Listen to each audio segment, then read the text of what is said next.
Le fait que nous soyons le produit ou bien le déchet tout simplement de l'humanité, pour aller vite, après mon discours un peu élaboré, n'exclut pas que nous ayons encore ou pour toujours un âme sentante.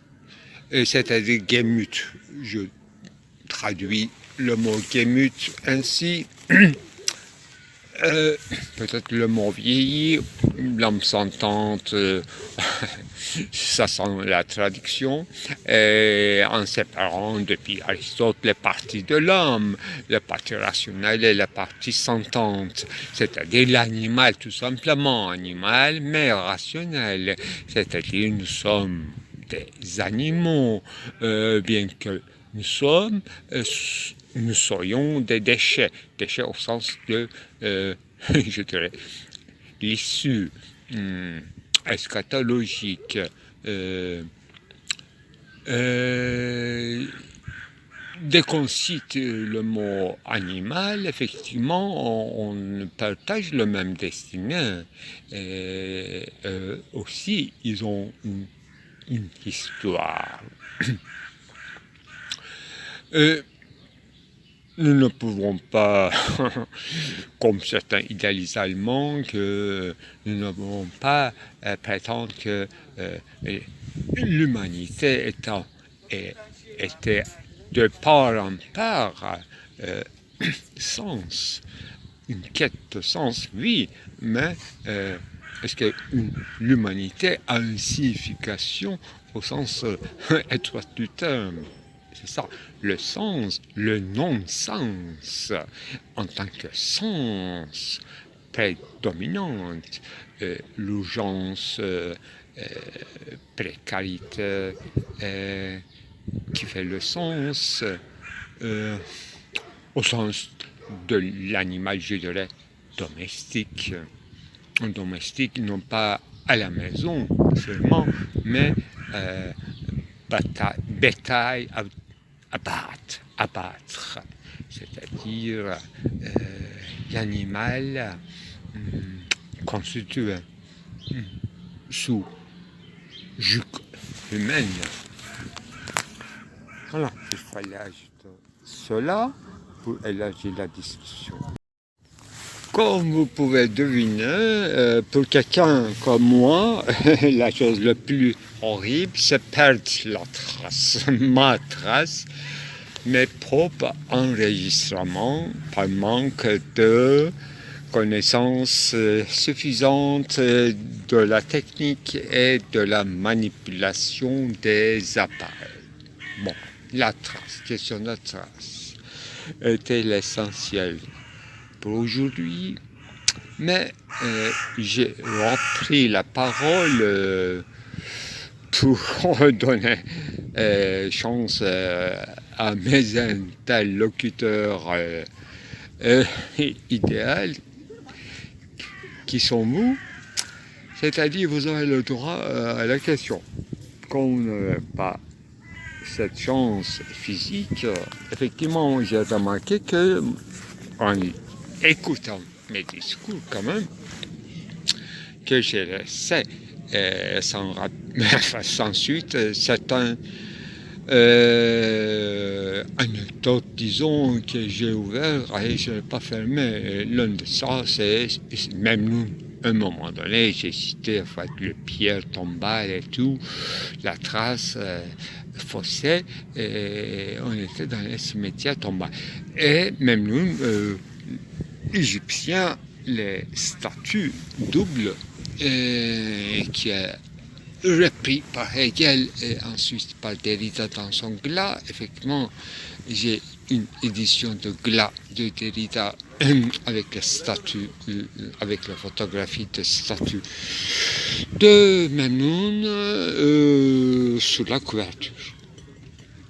Et je parlais de ce que j'ai photographié qui fait rire dans les médias sociaux.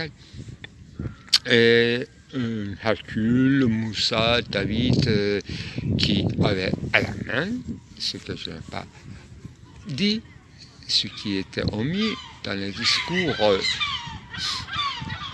Un micro tout simplement très moderne, qui est complètement en contradiction avec cette statue. Une parfaite copie d'un ancien que je sais pas, dont je ne sais pas l'origine. Hercule, Moussa ou David avec une statue parlante, supposée un être inanimé, une pierre supposée parlante. Voilà le sujet qu'on a omis. La trace, la question sérieuse, est-ce que la trace peut parler? Moi, en tant que trace, moi je parle. Je suis défectueux, je ne suis pas parfait, comme Descartes disait. Je ne suis pas une mince totale. J'ai une partie animale et une mécanique qui m'empêche de m'encercler et tenir tout dans ma tête. Un certain circumnavigation s'effectue d'une manière défectueuse dans le discours et en écrit, etc. Vous aurez tout compris. L'homme est oublieux, la trace s'efface, mais est-ce que la trace peut parler? Une statue moderne nous dit que si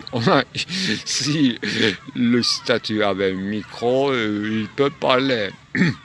Ce qui me fait parler, cette question cruciale et très archaïque.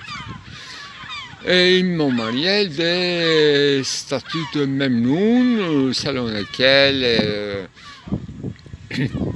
dans le désert, quand il y a du vent approprié, disait quelque chose avec des sonorités dont le déchiffrage appartenait aux oracles, aux mages, etc. Bon, c'est une note en bas de page. Au lieu que vous me posiez la question et que vous ne me traitiez pas de fou, il y a manque de temps et de manque d'énergie, tout simplement. Il peut y avoir des autres omissions dans mon discours. Le cercle ne se forme pas dans chaque étape. La fragmentalité s'oblige, s'impose. La question de fécondité, de différences sexuelles, descendance, paternité, effectivement, ça nous dépasse pour l'instant, mais l'attention à la trace, à son discours ou à ce sifflement de sirène, en fait les cris, ça fait partie de nous. Ça fait partie, pourquoi pas, d'une crise ou d'une cri nerveux qu'on appelle hystérie, qu'on considérait féminine, hystérie, historiquement, et qu'on s'étonnait à un moment donné avec Freud qu'il s'agissait aussi de l'homme. C'est ça. Histoire défectueuse de la trace inappropriable, pas toujours, dans laquelle le cercle ne s'enferme pas. C'est-à-dire la conscience de soi ne s'atteint pas à un degré paisible, harmonieux. Et parler, c'est peut-être un certain cura Sorguet. Effectivement, on a prononcé le mot sautère, on cherche un sauteur parce qu'on est défectueux. Et c'est ça que le siècle qui ne s'enferme jamais, qui nous fait penser un certain horizon d'attente comme cette soter, pater, mater, c'est ça la conclusion.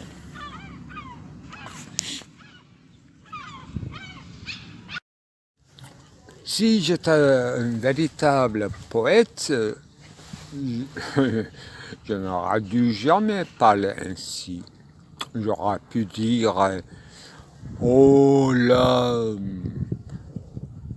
toi qui as tant de dieux vieillis sous ton regard sceptique, skepsis, ou plusieurs vers variants. L'homme a fait vieillir beaucoup de dieux. Et il y a une série interminable, saccadée, mais liée dans la descendance et ascendance des dieux, divinités, pour séparer les choses. Moi, je me disais tout à l'heure qu'il fallait commencer à penser, avant de discourir, aux adverbes. Les adjectifs sont d'emblée, les noms sont cachés ou bien, comme vous voulez, arbitraires. Acceptons par nos noms propres l'arbitraire du signe. Nous sommes des signes de sensification au départ. Un processus commence par nommer depuis Adam. Et c'est une certaine souveraineté, mais là où il y a souveraineté, c'est là la faiblesse, fragilité. Ça, nous les avons appris par expérience et par théorie. Voilà. Ce que je voulais dire, c'est pas ça. Au départ, j'ai lu assez tôt, avec mon français précaire, Edgar Morin, ses livres sur le cinéma. Et là, effectivement, cité beaucoup par Gilles Deleuze aussi. Il disait, un moment, je m'intéressais au cinéma intensément depuis tôt. Cinéma a remplacé l'église. Auparavant, nous croyons, en fait, les gens étaient croyants et ils allaient à l'église. Maintenant, ils cherchent quelque chose à croire et c'est pour ça qu'ils vont au cinéma, bien qu'ils sachent que le cinéma, c'est une illusion, alors ça va passer, mais ils ont besoin de quoi. Voilà. C'est un thème essentiel, mais j'ai appris plus tard, malheureusement, que Victor Hugo avait déjà fait ça dans Notre-Dame de Paris. Le livre a tué le cathédrale. Effectivement, c'est fantastique. Edgar Morin ne répétait que son ancêtre d'une manière intelligente, bien sûr, et Deleuze aussi avait pris très au sérieux. Et Victor Hugo et ce passage, le livre a tué, c'est-à-dire Gutenberg a tué l'Église, c'est plus que vrai, c'est horrifiant. Et ça explique toute l'histoire de l'Europe et le reste du monde. Le livre, l'écrire, Gutenberg, ce qui reste, déchets, et puis beaucoup plus tardivement par la bouche de Derrida, dans une lecture d'un passage de Torah, disons, non pas Torah, mais de Bible, que le livre un parchemin en rouleau, tel qu'il est mentionné dans la Bible, c'est dans le prophète Ézéchiel, donc était associé à la merde, aux déchets. Donc, aujourd'hui, dans mon discours, au lieu de parler de cette noble concept, quasi-concept, trace de lévinatien que je sais très bien, je peux faire des définitions à peu près exactes, c'est-à-dire une trace n'est pas une empreinte banale, mécanique, ni une printer, ni une simple copie, une trace en tant que concept lévinassien, développé, élaboré. La trace reste, mais bien qu'elle soit disparue, c'est-à-dire la trace s'efface, mais elle reste trace immanquablement. Une lettre trouve son adresse, ou bien elle reste lettre, une lettre morte. Bon, ça va jusqu'à Bartleby, jusqu'à Edgar Poe, lettre volée, lettre destinée de la lettre, trace. Au lieu de dire déchets, merde, nous disons maintenant noblement écriture, texte, document, monument, même non. L'autre jour, enfin hier, je disais qu'en fait, parce que j'avais photographié une statue imitation hellénique, mais qui ressemblait le personnage masculin avec barbe, très à Moussa, Moïse, mais il était facilement interchangeable à David aussi, David biblique, Moussa biblique, ou bien Hercule hellénistique et la religion esthétique, etc. Ce sont mes conversations en social media qui fait rire de manière intelligente. Qu'est-ce que je voulais dire? Au lieu de dire déchets, nous disons ce mot noble, écriture, lettre volée, etc. Ça se vole. Lettre, ça reste, ça tombe, ça devient tombeau, une pierre. Voilà, aujourd'hui, seul photographe que je fais, normalement je photographie beaucoup, si j'ai la force, parce que c'est un exercice physique. Moi, je dirais pour aller vite, balbal, balaban, c'est-à-dire un objet de culte, pierre massif, une pierre massif qui nous renvoie chez Hegel. Et un granit taillé et abîmé, érigé, érectile, un Stonehenge, dans mon quartier, très à la vogue.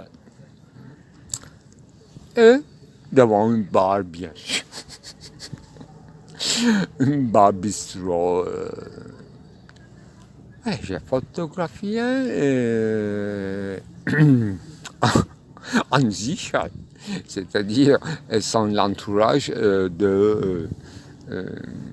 comment ça s'appelle, de Tazkirete et de bavardage environnemental. Bam, bam, bam.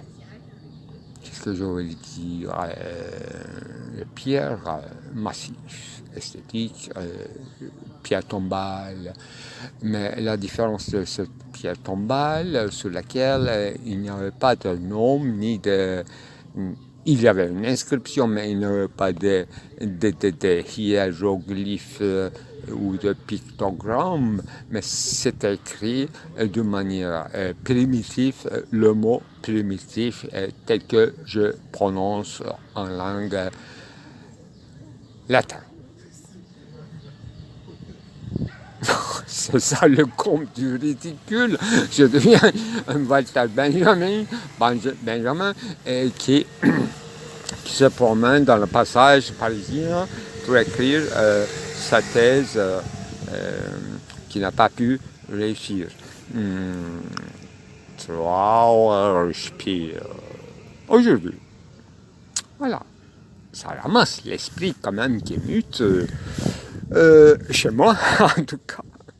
Il y a une ex-appropriation de mon esprit qui fonctionne ainsi.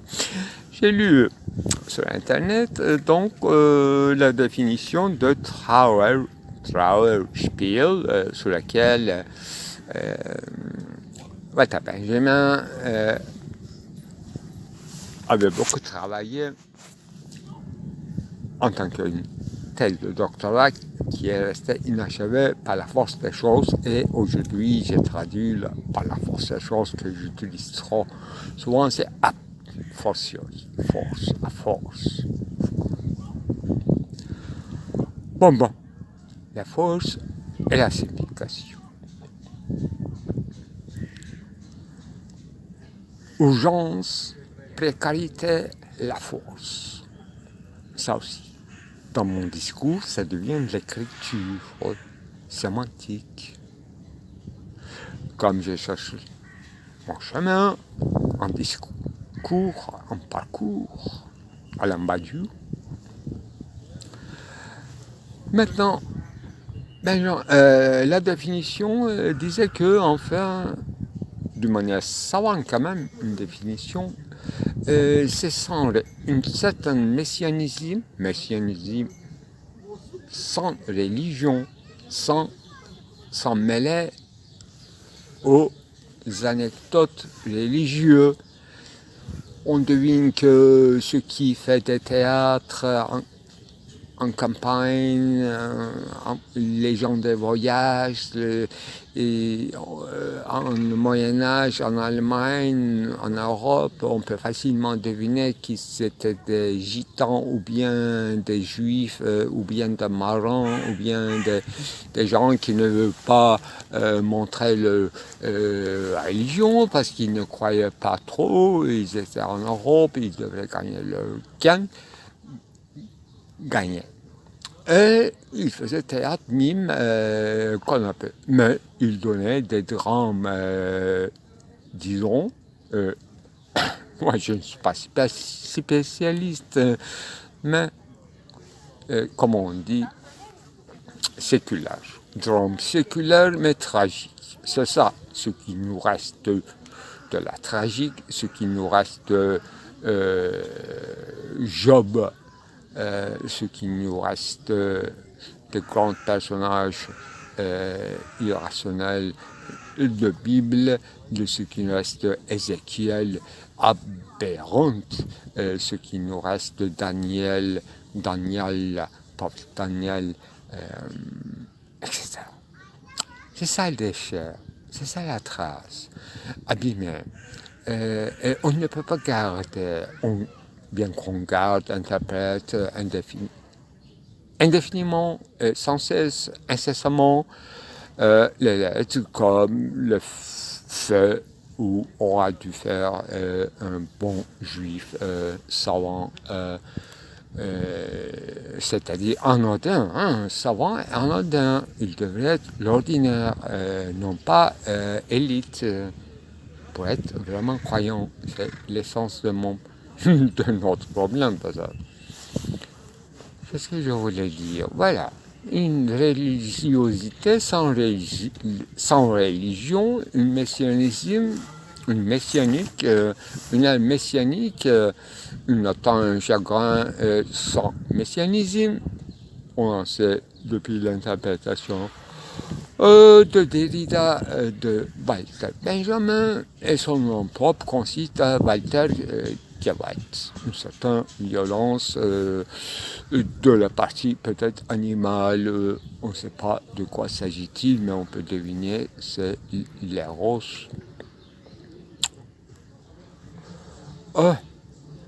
J'ai dit beaucoup de choses, mais c'est ça, la trace. Définition chez Lévinas. Une passé qui n'a jamais eu lieu et qui n'aura peut-être jamais. Voilà, qui n'aura un passé que, dans lequel moi j'interprète un passé dans lequel, à un moment donné, un Dieu aura parlé à Moïse, aura donné les lois, les inscriptions bibliques des Calions. Je comprends. Il n'écrit pas comme ça, mais il peut utiliser facilement tous les mots talmudiques, y compris des Calions. Tu ne tueras pas. La question de fécondité et féminité reste problème crucial chez Lévinas et chez tout le monde. Dès qu'on parle de Menschlichkeit, de quoi parlons-nous? Dès qu'on parle de Recht, du droit civique, de fondement de fondation et de fondement de droit civique, de quoi parle-t-on? Une histoire vite chouette, trace, une évolution, c'est ça. Et il fallait jusqu'à la baroque espagnole pour perdre la tête avec les Arabes andalousiens, avec leur énorme Mille et une nuits, pour en faire sortir le théâtre espagnol baroque qui s'appelle pas Trauerspiel, mais arabisante selon moi. Et je donne le nom, si je me rappelle, voilà, je dirais seulement la vie est une songe, pour finir en espagnol. Sono, vita, la vita est sono. Vous avez tout compris, tout baroque espagnol, dans son âge tragique, arabisante, parce qu'il a mis les nuits, parce que moi, j'ai tout compris, et j'ai écrit un livre assez volumineux qui s'appelle Mille et une nuits, mille et un nuits. Knock, nodus. Mille et une nodus.